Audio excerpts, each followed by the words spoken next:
Hello, my name is Chris. I'm with Elkhorn Silver LLC.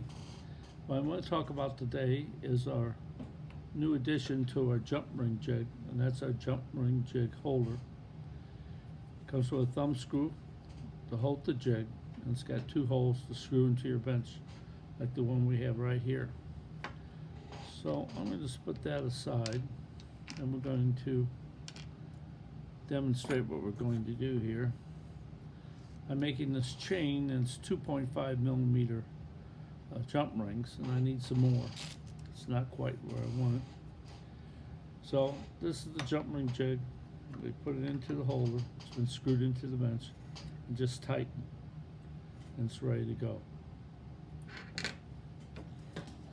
I got some prepared coils of wire, 2.5 millimeter, which I'm going to put on here. These are 2 inches long.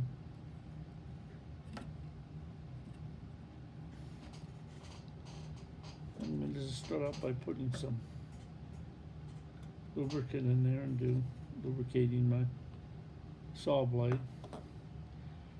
And then we're just going to cut these as usual, using this holder.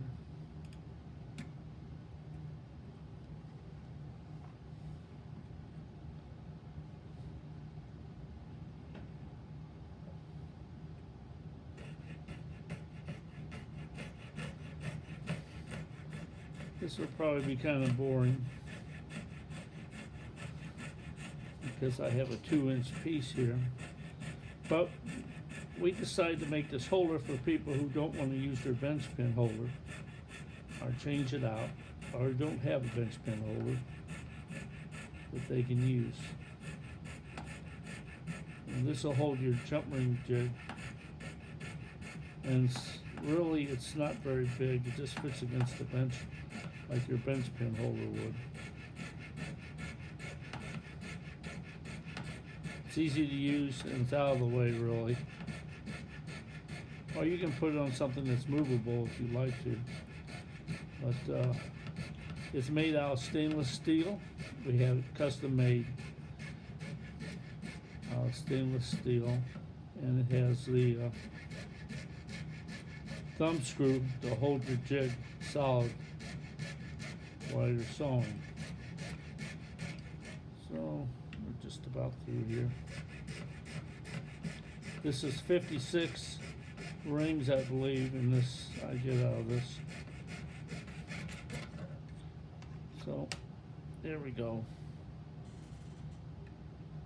Put that back in. And where we have our jump rings. So this is stainless steel jump ring jig holder, thumb screw, and it comes with 2 screws to hold it tightly against your bench.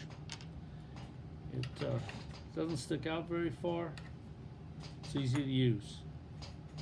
And when you're finished, just take the thumb screw off and put it away. Well, thank you. That's our new addition to our jump ring jig. Have a good day.